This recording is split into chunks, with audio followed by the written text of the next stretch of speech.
Welcome to Aadya TV. ఈరోజు మన special guest BRS senior నాయకులు Telangana state joint action committee chairman కూడా ఓరుగంటి వెంకటేశ్వర్ గౌడ్ మనతో ఉన్నారు. ఆయన అనేక అంశాలను అడిగి తెలుసుకునే ప్రయత్నం చేద్దాం. రాష్ట్రంలో బీసీలకు ఇచ్చిన హామీలు ఎంతవరకు వచ్చినాయి, మరి ఎందుకు మాట్లాడితే రాష్ట్ర ముఖ్యమంత్రి ప్రతిపక్షమైన బీఆర్ఎస్ నాయకులపైన ఎందుకు బురదల ప్రయత్నం చేస్తాడనే అంశాలను తెలుసుకునే ప్రయత్నం మనం చేద్దాం. సార్ నమస్తే. నమస్తే. బాగున్నారా? బాగున్నారు. చెప్పండి సార్, ఎట్లా చూస్తారు ఈ రేవంత్ రెడ్డి వ్యాఖ్యలను? మీరు ఏ విధంగా చూస్తారు? పదే పదే బీఆర్ఎస్ నాయకుల పైన ఎవరైతే ప్రశ్నిస్తారో వాళ్ళపైన ఏదేదో మాట్లాడుతూ ఉంటాడు, నోటికి వచ్చిన విధంగా మాట్లాడుతున్నాడు. నిన్నటికి నిన్న మనం చూసినాము, మాజీ ముఖ్యమంత్రి కేసీఆర్ పైన కూడా ఆయన కుటుంబం పైన కూడా విషం జల్లే ప్రయత్నం చేసిండు. దీన్ని ఏ విధంగా చూడాలి, మరి ఎట్లా చూడాలి ఈ రాష్ట్ర ప్రజలు? ఒక ముఖ్యమంత్రి మాట్లాడవలసిన మాటలు నావి. ఇప్పుడు రేవంత్ రెడ్డి పదే పదే అంటుంటాడు ఏమని అంటే, నేను జెడ్పీటీసీ నుంచి వచ్చిన అంటాడు. అంటే ఒక ముఖ్యమంత్రి స్థాయి పదవికి వచ్చిన తర్వాత కూడా ఆయన ఇప్పటి కూడా జెడ్పీటీసీగానే అనుకుంటున్నట్టుంది. అంటే ఒక ముఖ్యమంత్రి స్థాయి అనేది రాజ్యాంగంలో అత్యున్నతమైనటువంటి పదవి. ఈ రాష్ట్రంలో ఉన్నటువంటి 4 కోట్ల మంది తెలంగాణ ప్రజలందరూ కూడా గమనిస్తుంటారు, దేశంలో ఉన్న ప్రజలు గమనిస్తుంటారు. ఒక ముఖ్యమంత్రి అంటే ఎంతో డిగ్నిఫైడ్గా ప్రజలకు ఒక సందేశాన్ని ఒక ఆదర్శప్రాయంగా ఉండాలి. ఆ విధంగా ఉండకుండా ఒక వీధి రౌడీలాగా బజారు వ్యక్తిలాగా మాట్లాడే అతను ఒక భాష చూస్తే ఈరోజు మన సంస్కారం ఉన్నటువంటి వాళ్ళు విద్యావంతులందరూ కూడా అసహించుకుంటున్నారు. ఎందుకంటే కేసీఆర్ గారు ఏం లేవనెత్తారు? మన ఆదివారం రోజు చేసినటువంటి మీటింగ్లో ఏమన్నాడు అతను? కొన్ని ప్రశ్నలు లేవనెత్తాడు. ఆ ప్రశ్నలకు ఏం చేయాలి? ఒక ముఖ్యమంత్రి స్థానంలో ఉన్నటువంటి వ్యక్తి హుందాగా గౌరవప్రదంగా సమాధానాలు చెప్పాలి. ఆ విధంగా సమాధానం చెప్పకుండా నిన్న ఈ యొక్క కొడంగల్లో ఉన్నటువంటి యొక్క ఆ మీటింగ్లో ఆయన మాట్లాడిన భాష చూసి ఈరోజు రాష్ట్రంలో ఉన్నటువంటి అన్ని వర్గాల ప్రజలు కూడా అసహించుకుంటున్నారు. ఇతన మా ముఖ్యమంత్రి, అతని యొక్క వ్యవహార శైలి, అతని యొక్క భాష వల్ల తెలంగాణ రాష్ట్రం యొక్క పరువు భారతదేశంలో పోయే విధంగా ఉన్నది. కాబట్టి ముఖ్యమంత్రి గారు కేసీఆర్ గారు ఏం చెప్పారు? కేసీఆర్ గారు పాలమూరు కృష్ణా జలాలలో మన వాటా ఆంధ్ర వాళ్ళు తీసుకెళ్తున్నారు, మీరు ముఖ్యమంత్రి సీట్లో ఉన్నారు కాబట్టి మీరు ఆపడానికి ఏ ప్రయత్నం చేసినట్టు అనే విషయాలు ప్రశ్నించిండు. ఆ విషయాల మీద మాట్లాడకుండా వేరే సంబంధం లేనటువంటి ఒక వ్యక్తిగత ఆరోపణలు చేస్తూ వ్యక్తిగత దూషణలు చేసినటువంటి రేవంత్ రెడ్డి, నీవు ఒక ముఖ్యమంత్రిగా ఉండు, లేకపోతే నీకు ముఖ్యమంత్రిగా ఉండదలుచుకోకపోతే నువ్వు రాజీనామా చేసి ఇంకొకరికి అవకాశం అని ఈ సందర్భంగా విజ్ఞప్తి చేస్తున్నా. రైట్. మరి కేవలం ఎందుకు కేసీఆర్, కేటీఆర్, హరీష్ రావు ఎందుకు టార్గెట్ అవుతుంటారు? మళ్ళీ ఇక్కడ అనేక రాష్ట్రాల్లో వివిధ పార్టీలు ఉన్నాయి, వామపక్షాలు ఉన్నాయి, ఇక్కడ ప్రధాన పార్టీ ఇంకా బీజేపీ కూడా సెంట్రల్లో గవర్నమెంట్ ఉన్న బీజేపీ పార్టీ కూడా ఇక్కడ ఉంది, మళ్ళీ బీఎస్పీ ఉంది, చాలా పార్టీలు ఉన్నాయి. మరి కేవలము ఇక్కడ బీఆర్ఎస్ నాయకులు ఎందుకు టార్గెట్ అవుతున్నారు? మీలాంటి వాళ్ళు, మళ్ళీ విద్యార్థి నాయకులు ముఖ్యంగా వాళ్ళపైన కూడా అనేక కేసులు పెట్టడం అనేది జరిగింది. దీన్ని ఎట్లా చూస్తారు? ఒకటి విషయం చెప్పనా, కేసీఆర్ గారు ఈ తెలంగాణ రాష్ట్రాన్ని సాధించి పెట్టినటువంటి మహానాయకుడు. రైట్. ఎందుకంటే అతను పోరాటం చేసింది సమైక్య రాష్ట్రంలో మా తెలంగాణ వాళ్ళకి అన్యాయం జరుగుతుంది, నీళ్ళ విషయంలో కానీ, నిధుల విషయంలో కానీ, ఉద్యోగాల విషయంలో అన్యాయం జరుగుతున్నటువంటి ఉద్దేశంతో తెలంగాణ ఉద్యమాన్ని చేసి భారతదేశంలోనే ప్రపంచంలోనే ఒక శాంతియుత మార్గంలో పోరాటం చేసి ఈ తెలంగాణ సాధించినటువంటి మహానాయకుడు. కాబట్టి ఆయన ఈ కాంగ్రెస్ ప్రభుత్వం వచ్చిన తర్వాత ఈ నీళ్ళ విషయంలో జరుగుతున్నటువంటి అన్యాయాన్ని చూడలేక అతను వచ్చి ఒక ప్రెస్ మీట్ పెట్టి తర్వాత రాష్ట్ర కార్యవర్గ సమావేశం పెట్టి మా అందరికి కూడా అక్కడ సమావేశంలో మీరు ఈ విధంగా ప్రశ్నలు లేవనెత్తండి, ప్రజల మధ్యలోకి వెళ్ళండి, నీళ్ళ విషయంలో పోరాటం చేయండి చెప్పి విలేకరుల సమావేశం పెట్టి విలేకరుల సమావేశం ఏమన్నాడు?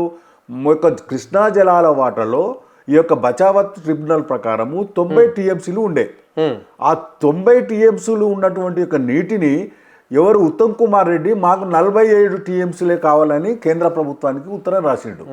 అంటే ఒక ఇరిగేషన్ మినిస్టర్ ఉన్నటువంటి యొక్క ఉత్తమ్ కుమార్ రెడ్డి తెలంగాణ ప్రయోజనాలు ముఖ్యమా, ఆంధ్ర ప్రయోజనాలు ముఖ్యమా?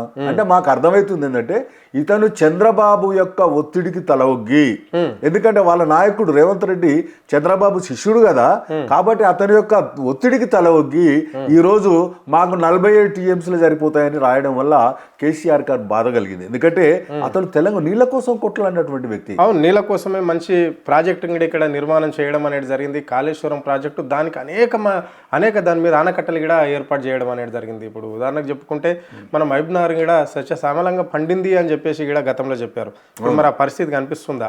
ఇప్పుడు కేసీఆర్ గారు ప్రతిరోజు కూడా రైతుల గురించి, రైతుల సంక్షేమం గురించి ఆలోచించే వ్యక్తి.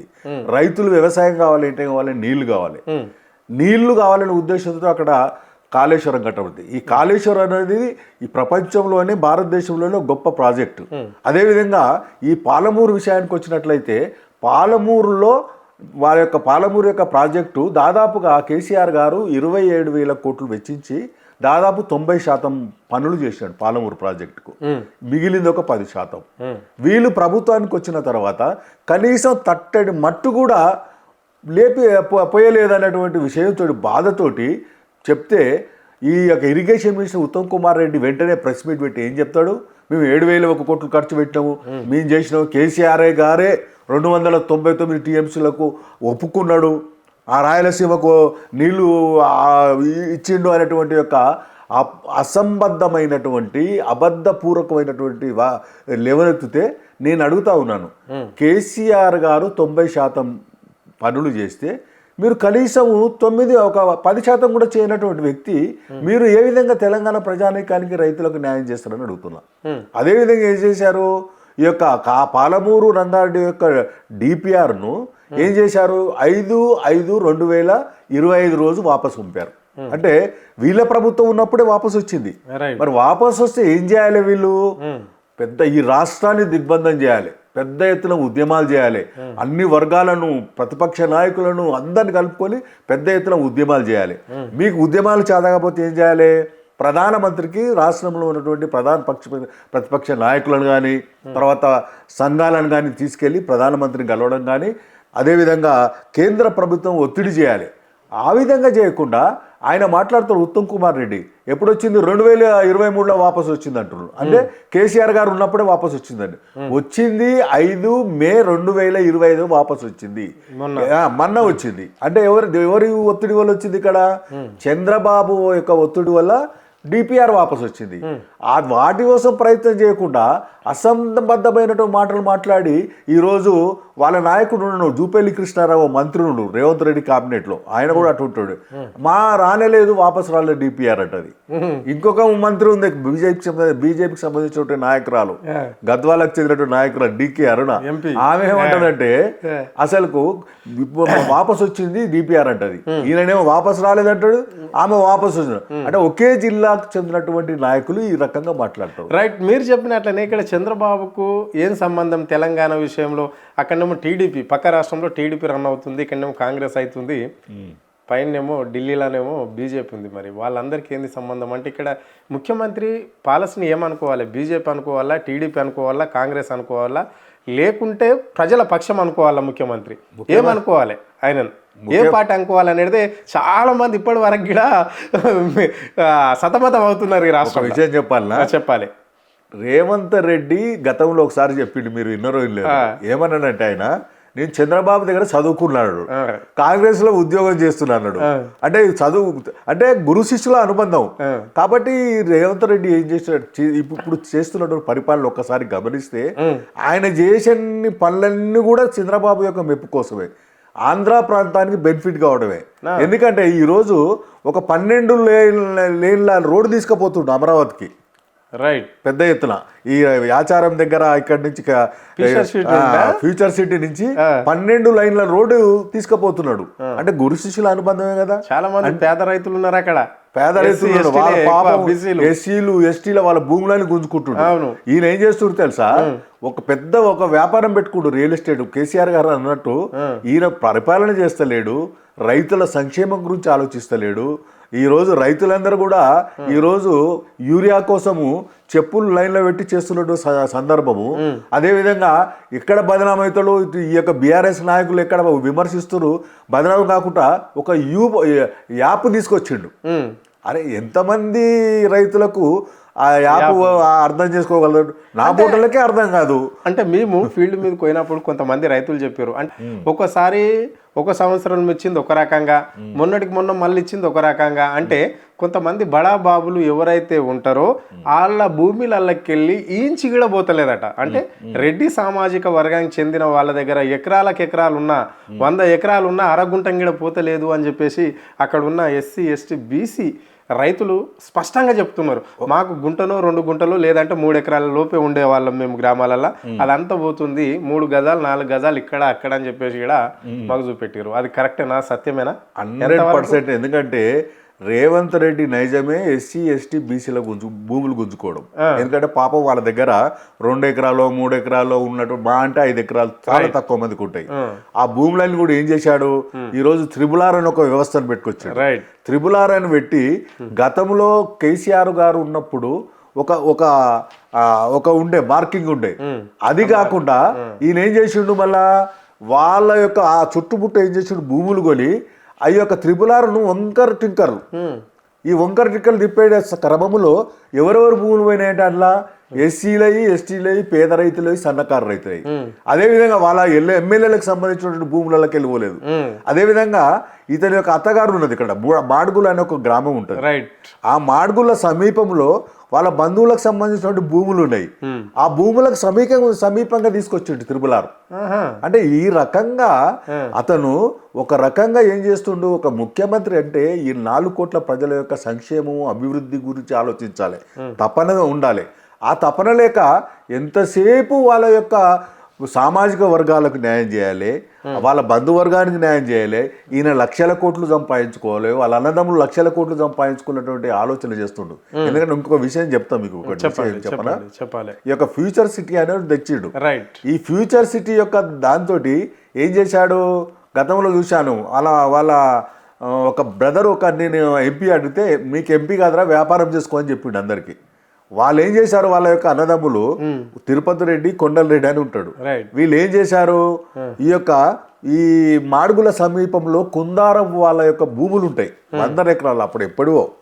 ఆ భూములలో ఈ యొక్క ఎస్సీలు బీసీలకు సంబంధించిన వాళ్ళు ఏం చేస్తారు, అక్కడ దున్నుకుంటారు. వాళ్ళకు 5 లక్షలు 6 లక్షలు 3 లక్షలు ఇచ్చేసి ఆ భూములను కొనేశాడు తిరుపతి రెడ్డి గారు. అదేవిధంగా ఇక్కడ మన అవి సిల్లింగ్ యాక్ట్ ఉంటాయేమో కదా సార్, దాన్ని ఎట్లా కొంటారు? ఇప్పుడు పేదల భూములు కొంతమంది వీళ్ళ గవర్నమెంట్ హయాంలోనే ఇందిరమ్మ కాలంలో కొంతమందికి పేదవాళ్ళకు మీరు అన్నట్లుగానే భూస్వాముల నుంచి ఉంచుకున్నప్పుడు బాండర్ లేబర్ స్కీమ్ కింద సిల్లింగ్ యాక్ట్ భూములు ఇచ్చారు కదా, అవి కూడా ఇప్పుడు సిల్లింగ్ ఉంటేంది, అది లావణ్య పట్టెలు ఉంటుంది, ప్రభుత్వం వాళ్ళు ఉన్నది, ప్రభుత్వం మొత్తం వాళ్ళు వ్యవస్థ మొత్తం వాళ్ళ చేతులు ఉంది. వ్యవస్థ ఉంటే ఎవరినైనా అదే చేస్తున్నారు కదా వాళ్ళు చేసేది. ఈ రోజు వాళ్ళ కుటుంబీకులు ఏం చేస్తున్నారు తెలుసా, రాష్ట్రంలో ఏదైతే డిస్ప్యూట్ ల్యాండ్స్ ఉన్నాయని కూడా ఫస్ట్ వాలిపోయి ఆ ఫైల్స్ అన్ని తెప్పించుకొని క్లియర్ చేసుకొని కోట్ల రూపాయలు సంపాదిస్తారు. దీనికి వాళ్ళ అన్న యొక్క ప్రోత్సాహం. సందర్భం వచ్చినప్పుడు మళ్ళీ ఒకసారి చెప్తా, ఎందుకంటే నాకు తెలుసు టోటల్ డాటా తోటి చెప్తా. ఈ రకంగా రియల్ ఎస్టేట్ వ్యాపార దృక్పథం పోతున్నటువంటి రేవంత్ రెడ్డి, అసలు నువ్వు ఏందని అడుగుతున్నావు, ఒక ముఖ్యమంత్రివా, నువ్వు ప్రజలకు సంబంధించినటువంటి అనేక సమస్యలు పెండింగ్లో ఉన్నాయండి. ఈరోజు అనేక సమస్యలు, అంటే నువ్వు ఆ రోజు ఓట్లు వేయించుకునేటప్పుడు ఇచ్చినటువంటి వాగ్దానాలు 6 గ్యారంటీలు కానీ 1 హామీలు కానీ ఒక్కటి కూడా నెరవేర్చినవా? అవి నెరవేర్చబట్టే కదా గ్రామ పంచాయతీలో ఘన విజయం సాధించడం అంటున్నారు. అది ఘన విజయం సాధించింది అంటే గ్రామ పంచాయతీలు ఏడొచ్చేదండి. మా పార్టీ దాదాపుగా 4000 పైచిలకు గ్రామ పంచాయతీలు గెలిచినాం. అసలు జనరల్గా ఎక్కడైనా గ్రామ పంచాయతీలు కానీ తర్వాత ఎంపీటీ కానీ ఏవైతే ప్రభుత్వం ఏది అధికారంలో ఉంటే వాళ్ళకి ఇస్తారు సహజంగా. ఎందుకంటే వాళ్ళ ప్రజలు తెలుసు ప్రభుత్వం ఉంటే 4 పనులు అవుతాయి, బడ్జెట్ వస్తుందని ప్రభుత్వానికి సంబంధించినటువంటి వాళ్ళని ఎన్నుకుంటారు. అయితే దాదాపుగా 90% రావాలి. మీకు వచ్చింది ఎంతనండి? 50% కూడా రాలేదు. ఒట్టిగా ఇండిపెండెంట్గా గెలిచిన వాళ్ళని తీసుకొచ్చేసి వాళ్ళ మీద కండువలు కప్పి వాళ్ళ మీద కలిపేసుకొని ఇలా మాకు 50%, 55% వచ్చింది, 60% వచ్చింది అంటారు. మాకు ఉత్సాహంగా ప్రజలు, మా నాయకులందరూ కూడా, మా కేటీఆర్ కానీ కేసీఆర్ కానీ మా పార్టీకి సంబంధించినటువంటి పెద్ద పెద్ద నాయకులు తిరగకుండా ఈరోజు 4000 పైచీలకు సర్పంచులు వచ్చినాయంటే ప్రభుత్వంలో ఎంత వ్యతిరేకత వచ్చినట్టే. ప్రభుత్వంలో ఎంత వ్యతిరేకత ఉన్నదో ఒక్కసారి ఆలోచించుకోవాలి. కాబట్టి రేవంత్ రెడ్డి గారు, నువ్వు ఒక ముఖ్యమంత్రిగా వ్యవహరించు కానీ ప్రజలకు ఇచ్చినటువంటి వాగ్దానాలు నెరవేర్చే విధంగా ప్రయత్నం చేయగాని నీ భాషతోటి నీ యొక్క బజారు భాషతోటి ప్రభుత్వాన్ని ప్రజల సమస్యలను డైవర్ట్ చేయకుండా ప్రయత్నం చేయవలసిందిగా కోరుతున్నాను. రైట్.